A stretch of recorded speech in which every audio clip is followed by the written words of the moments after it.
By the way, it seems that Paul's only junior had been complaining to others about how poor his leadership was, to the point that he couldn't even consider him a boss.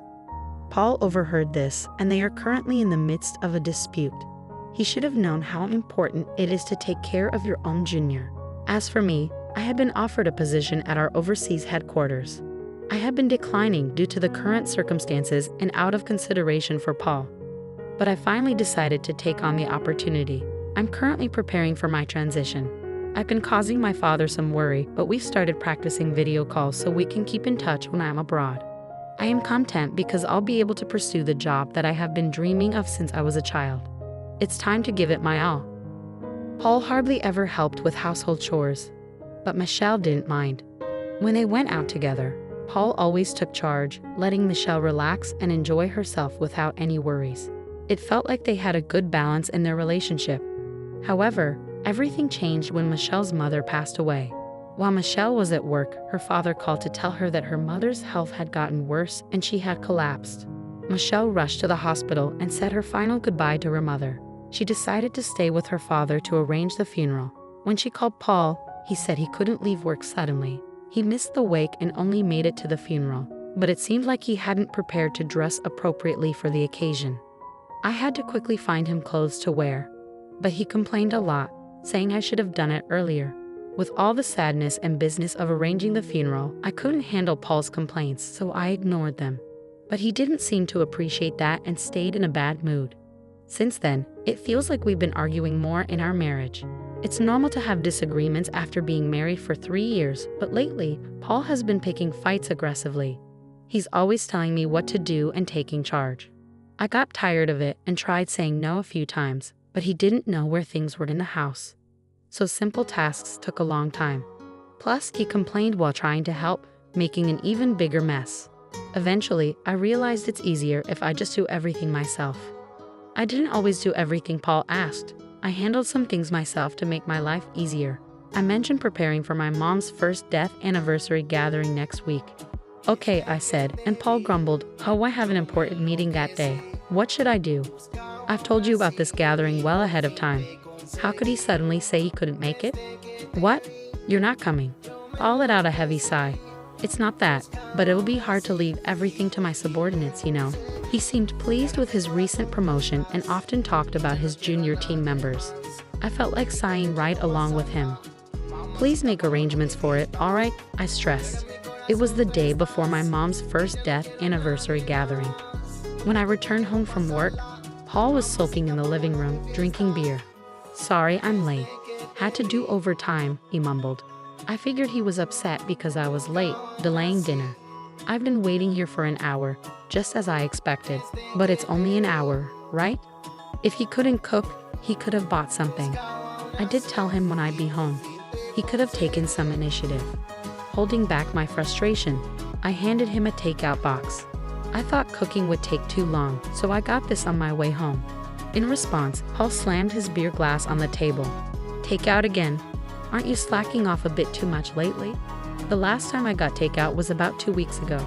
Sure, I've been busy, and maybe I haven't been cooking every day, but still, I make sure to eat balanced meals and avoid relying on packaged food too much. Even though I don't think I deserve criticism, as I debated whether to respond, Paul, misunderstanding, added insult to injury. Can't argue when it's true, huh? Do your chores properly. You've been coming home late and claiming overtime. Maybe you're out cheating. Paul's words ignited the resentment I've been feeling. If you know I'm working late, the least you could do is make dinner. You don't have to cook. Picking up takeout isn't that hard. I always tell you when I'll be late, and even with my busy schedule, I handle all the household chores. There's no need for that attitude. Paul glared at me. You're 3 years older, remember? I could have married a younger woman, but I chose you, Paul said, expecting gratitude and obedience. You should be thankful and listen to me. No one else would want you, so you'd be in trouble if I left, right? Did he really just say that? I was furious and couldn't hold back. If you wanted a younger woman, you should have married one before we got together. I asked if you were okay with me being older, and you said yes. That's why we got married. Even without you, I can manage my life. Paul laughed mockingly. Fine, let's get a divorce. With that, he grabbed his beer and takeout and went to his room. We've argued before, but this was different. I was done with him. I decided to eat my takeout to calm down. Maybe he was just hungry and annoyed, I thought as I ate. But I couldn't shake the disbelief that this was happening the day before my mom's death anniversary. After a while, I called out to Paul from outside his room. "We need to leave by 8 a.m. tomorrow, so I'll wake you up around 7.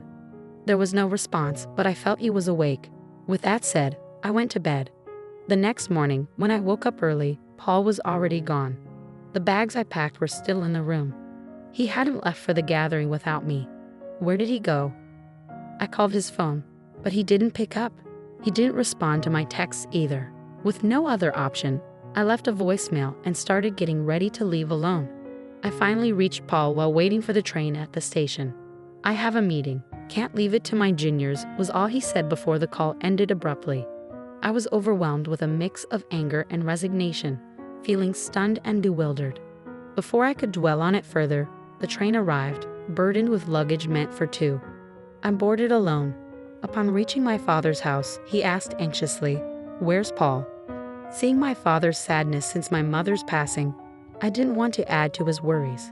Taking a deep breath, I forced a smile and replied, "Sorry, he got called into an important meeting. He was supposed to come, but with his recent promotion, it sounded crucial, so I encouraged him to prioritize it." My father nodded in understanding. "I understand. He's working hard. It's disappointing not to see him, but your mother would understand. Let him know he's always welcome here." His words stung a bit, but I maintained my smile throughout the day. With no word from Paul and the night growing late, I didn't reach out to him either. Planning to stay the night and return home the next day as planned, I saw no need to contact him. Though it felt childish, I thought about making him his favorite dish, hamburgers, tomorrow. With that in mind, I went to bed. The next day, I left my father's house and got home around noon. Before going grocery shopping, I wanted to drop off my bags. As I entered the living room, I saw Paul had left dirty laundry lying around, as usual. I sighed, thinking he still hadn't learned how to use the washing machine, and tossed his laundry in with mine. Taking a break and returning to the living room, I noticed something on the table. As I got closer, I couldn't believe what I saw: divorce papers already signed by him. "Why?" I stared at the papers in disbelief. Was this his way of asking for a divorce? I grabbed my phone from my bag. It should be Paul's lunch break. I wasn't sure if he'd answer, but to my surprise, he did. As soon as I called, I asked, "What's the meaning of these divorce papers?" Paul laughed and replied, "What's there to question? It's exactly what it seems. I don't want an older wife who won't handle household chores. That's why I want a divorce. If we split, I can find a younger wife. After all, a wife is like a status symbol, right? I can't boast about you because you're older. It's tough when my team asks about you, and avoiding the topic isn't easy." I was speechless, unable to respond. "If you want to avoid a divorce, start doing your chores properly. I'll be home as usual today, so make sure to get some beer, alright? If you disagree, take the divorce papers to court. It's your call." With that, he hung up, leaving me in shock, unable to utter a word. Paul probably assumed I'd comply if he said that. I only did the chores because I disliked having to ask or beg him. He must have believed I did it to keep him from leaving me. Perhaps he thought I wouldn't stand up to him because he's the dominant one. Being married to a younger husband might seem glamorous to some, but in reality, there's nothing remarkable about it. I often emphasized his youth, but in truth, he's average in looks, personality, and income. There's nothing particularly special about him. Labeling him as younger was simply convenient. When we married, I worried about the age gap, but now that we're both in our 30s and he's just 3 years younger, it doesn't seem significant. If there were a larger age difference between us, perhaps I feel differently. It's disheartening to constantly be labeled as the older wife when we're practically the same age. Determined to take action, I grabbed my bag and headed straight to the family court. Submitting the divorce papers brought a sense of relief, signaling the end of our relationship. I realized I could live without Paul. With newfound freedom, I felt lighter and decided to request a few days of paid leave from my boss. Luckily, work had just slowed down, and he granted me a week off. Now divorced, I needed to organize my belongings. With minimal possessions, cleaning up was a breeze.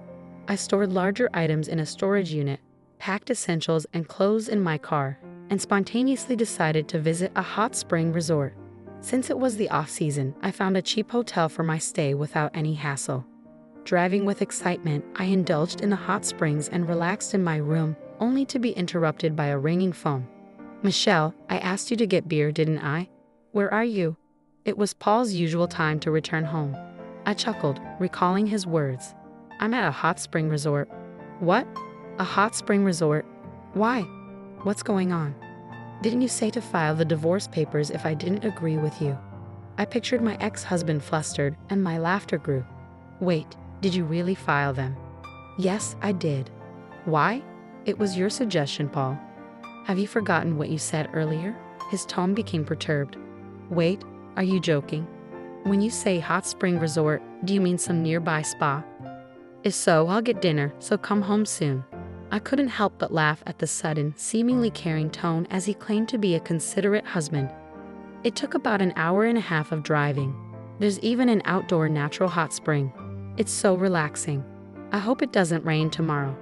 Since you're going to get your own dinner, I've already packed my things so you won't have to worry about me coming back. Take care of yourself. Paul begged me to return, but I had no intention of going back. You're the one who initiated the divorce. Have you forgotten? It was obvious you were using divorce as a threat to control me. I told you, I can manage without you. Now that you've divorced your older wife, go find a younger one. Whether you can or not, I don't know. Paul fell silent. It's none of my business, but you should consider moving out of that apartment too. Finally, Paul spoke again. Why should I? His voice was barely audible. Think about your income. You'll go broke soon if you keep living there. You can't clean, do laundry, or cook. You'll need housekeeping and dining out, right? That costs money. It would be a problem if most of your salary went into rent. You thought you were the provider, but my salary is nearly double yours. You never provided for me. If anything, it was the other way around. Also, you were overconfident just because of one junior. But did you know I have multiple juniors under me and even more under them?